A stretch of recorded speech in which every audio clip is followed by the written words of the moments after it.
Hi friends, ఎలా ఉన్నారు? నేను బాగున్నాను. మీరందరూ బాగుండాలని కోరుకుంటున్నాను. ఇప్పుడు కథలోకి వెళ్దాం. చదువుతున్నది శోభారెడ్డి. నేను సృహ తప్పి పడిపోతానని అనుకున్నాను. ఉన్నట్టుండి తలుపులు తెరుచుకున్నాయి. ఆ ప్రయత్నంగా తల తిప్పి అటువైపు చూశాను. లోపలికి వచ్చిన కృష్ణ హఠాత్తుగా ఆగిపోయాడు. నేను అక్కడ అలా నిలబడి ఉండటం అతనికి విచిత్రంగా కనిపించి ఉండొచ్చు. మీనా అన్నాడు అర్థం కానట్టు చూస్తూ. నేనేమన్నానో నాకే తెలియదు. నా చేతిలో లాంతరు క్రింద ఎలా పడిందో కూడా నాకు గుర్తులేదు. 2 అంగల్లో వచ్చి అతన్ని కరుచుకుపోయాను. ఏమిటది? ఏమైంది? కంగారుగా అదుర్దాగా అడుగుతున్నాడు అతను. దొంగ ఆ మూల అన్నాను. క్రింద పడ్డ లాంతరు గప్పమని ఎగిరి ఆరిపోయింది. చిమ్మ చీకటిలో అతన్ని హత్తుకుపోయి నిలబడిన నాకు అతని స్పర్శకు కాస్త ప్రాణం వచ్చినట్టయింది. ఎక్కడా? ఎవరు? ఉండు, నన్ను చూడని. అతను నన్ను విడిపించుకోవటానికి ప్రయత్నిస్తూ అన్నాడు. వద్దు, వెళ్ళిపోని, ఒంటరివాడివి. అతని చేతిలో కత్తిలాంటిదేదైనా ఉందేమో. అతన్ని కదలనివ్వకుండా చేస్తూ అన్నాను. ఆ ప్రయత్నంగానో క్షణం సేపు అతని చేతులు నన్ను బలంగా గుండెలకు హత్తుకున్నాయి. అది భ్రమో లేక యథార్థమో తెలియనంత వేగంగా జరిగిపోయింది.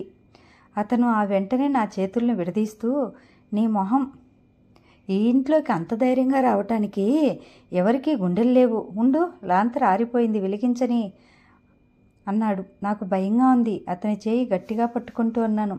నేనుండగానే అతని స్వరం ఎలాగో అయింది. నేను అతని చేతిని వదలలేదు. అతను కూడా ఈసారి వదిలించుకోవాలని చూడలేదు.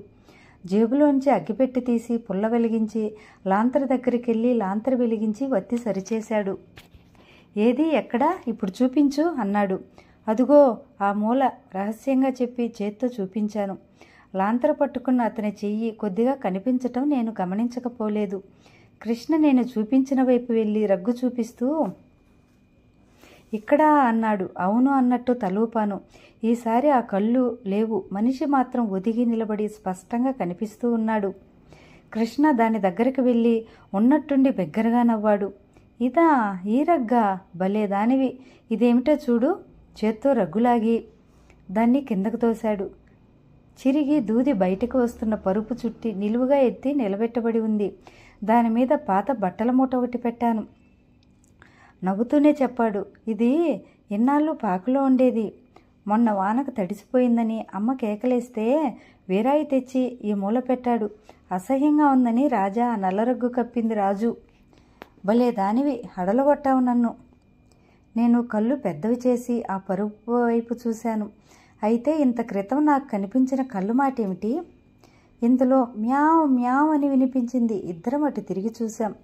కుర్చీ కింద నల్లపిల్లి ఇటువైపే చూస్తూ అరుస్తోంది. అవి దాని కళ్ళే. దీన్ని చూసి కూడా భయపడ్డావా?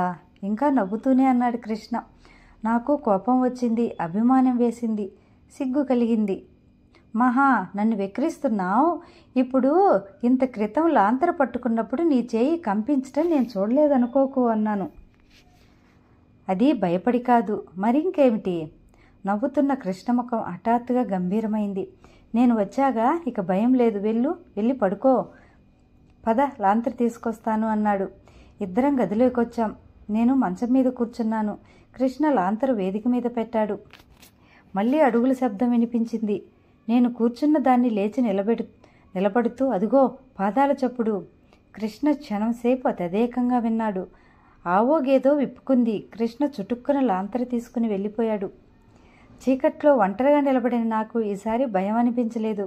కృష్ణ ఏమనుకుంటాడు? ఏమిటిలా చేశాను నేను? నాకు గుర్తుకొస్తే ఎలాగో ఉంది. అతనికి ఏమీ అనిపించటం లేదా? చిచి, జన్మలో ప్రాణం పోయే ప్రమాదం వచ్చినా ఇంకెన్నడూ భయపడను. 10 నిమిషాల్లో కృష్ణ తిరిగి వచ్చాడు. అతని ముఖం చాలా సీరియస్గా ఉంది. క్షణం క్రితం నా భయం చూసి విరగబడి నవ్విన మనిషి ఈ మనిషేనా అనిపించింది నాకు. గదిలోకి తిరిగొచ్చిన అతను నా వైపు చూడలేదు. లాంతరు టేబుల్ మీద పెట్టి పేపర్ ఒకటి తీసుకుని పడకుర్చీలో కూర్చుని చూడసాగాడు. నేను అతని వైపే చూడసాగాను. ఆ క్షణంలో ఆ లాంతరు వెలుగులో అతని ముఖం ఎందుకో నాకు ఈ ప్రపంచంలో ఇంకేదీ సాటి రానంత ఆకర్షణీయంగా కనిపించింది. కొద్దిసేపు అయిన తర్వాత పేపర్ పేజీలు తిప్పుతూ మడత పెడుతున్న అతను నా వైపు తిరిగి చూశాడు. నేను అవతల వైపు నుంచి చూపులు తిప్పుకునే అవకాశమైనా దొరకట్లేదు. నిద్ర రావటం లేదా అన్నాడు. రావటం లేదన్నట్టు తల తిప్పాను.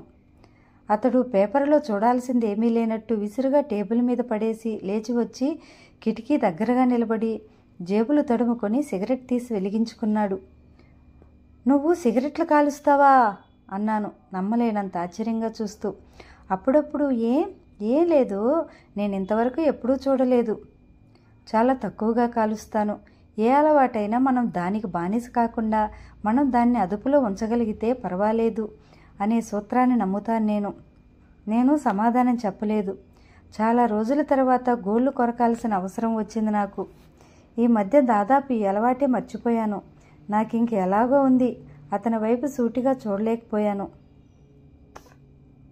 రాజు పెళ్లి విషయంలో నీకేమైనా చెప్పిందా ఉన్నట్టుండి అడిగాడతను. అంటే అదే పిల్లవాడి గురించి, అతను ఎలా ఉన్నాడు.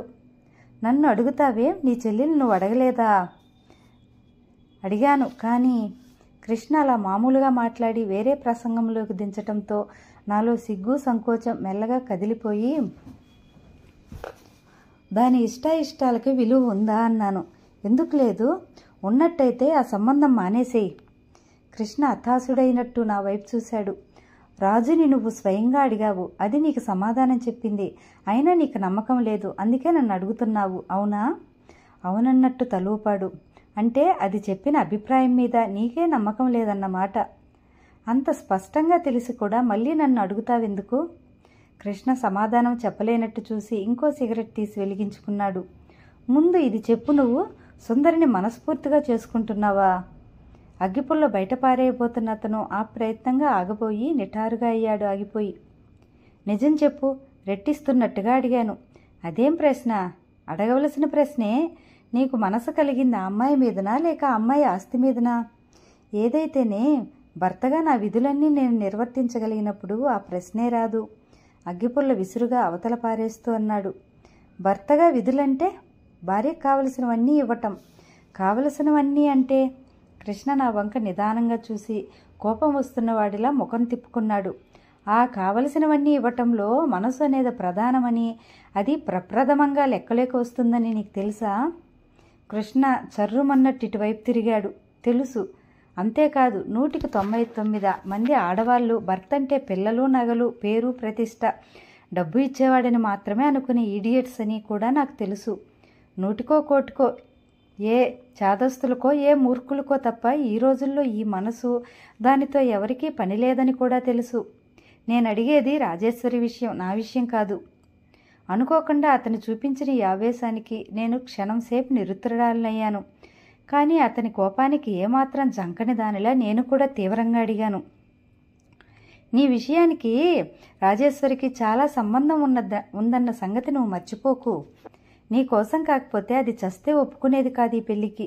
నేను ఈ ఊరు వచ్చిన కొత్తలో అన్నా చెల్లెలుగా మీ ఇద్దరి బంధం చూసి ముచ్చటపడ్డాను. నీలాంటి అన్నయ్యను పొందిన రాజేశ్వరి అదృష్టానికి ఈర్ష్యపడ్డాను కూడా. కానీ ఇప్పుడు అనిపిస్తుంది నువ్వు వాళ్ళ మీద చూసే అభిమానం అంతా నటన, లోకుల్ని మోసం చేయటానికి పైపైన ఆడే నాటకం. నీలాంటి స్వార్థపరుడు అన్నయ్యగా ఉండే కంటే అసలు లేకపోవటం ఉత్తమం. డబ్బు కోసం నిన్ను నువ్వే అమ్ముకోగలిగిన వాడివి నువ్వింకేదైనా చేయగలవు. నేను ఆశించింది లభించింది. కృష్ణముఖంలో గబగబా రంగులు మారాయి. మీనా అన్నాడు వారిస్తున్నట్టుగా. లేకపోతే ఏంటది? ఎంత ఆర్థిక పరిస్థితులు ఒత్తిడైతే మాత్రం నీ మనసుకు నచ్చని అమ్మాయిని చేసుకుంటావా? ఆ అమ్మాయికి తెలియదనేగా నీ ధైర్యం. దురదృష్టవశాత్తు ముందు ముందు ఎప్పుడైనా ఆ అమ్మాయికి ఆగ్రహింపు జ్ఞానం వస్తే నువ్వు పెళ్లాడింది తనని కాదని తన ఆస్తిని తెలిస్తే ఎంత మూర్ఖురాలైనా ఎంత ఇడియట్ అయినా ఆడపిల్లే దెబ్బతిన్న ద్రాచి అవుతుంది. అప్పుడు మీ ఇద్దరి జీవితాలు ఏమైపోతాయి? కృష్ణ హఠాత్తుగా నవ్వాడు. చాలా అందమైన చిరునవ్వు అది. ఈ విషయాలన్నీ ఎవరు చెప్పారు నీకు? రాజేనా? దానికి ఈ మధ్య వాగుడు ఎక్కువైపోయింది. అదేం చెప్పలేదు, నేనే గ్రహించాను. నీకు పుణ్యం ఉంటుంది, దాన్ని ఏమీ అనను. నిన్నే రేపు బండి ఎక్కిస్తాను, దగ్గరగా వస్తూ అన్నాడు. నీ తరం కాదు, రెచ్చగొడుతున్నట్టుగా చూస్తూ అన్నాను. కానీ నా చూపులు కృష్ణ మీద పనిచేయలేదు. జేబులోంచి ఏదో కాగితం తీసి నాకు అందించాడు. ఏంటది? టెలిగ్రామ్ మామయ్య ఇచ్చారు. అది చూడకముందే అందులో ఏముందో తెలిసిపోయింది. అయినా యాంత్రికంగా చదివాను. శుక్రవారం బయలుదేరి శనివారం అమ్మ వస్తుంది. నువ్వు శుక్రవారం వచ్చేసేయి అని ఉంది. నాలో శక్తి అంతా ఎవరో ఊదేసినట్టుగా అయిపోయింది. ఎప్పుడొచ్చింది ఇది? నీరసంగా అడిగాను. మధ్యాహ్నం. నాకు చెప్పలేదేం? నువ్వు బయలుదేరుతావని భయపడుకో. ఈరోజు గురువారమేగా. శుక్రవారం బయలుదేరి వస్తున్నానని మామయ్యకి నేను టెలిగ్రామ్ ఇచ్చాను.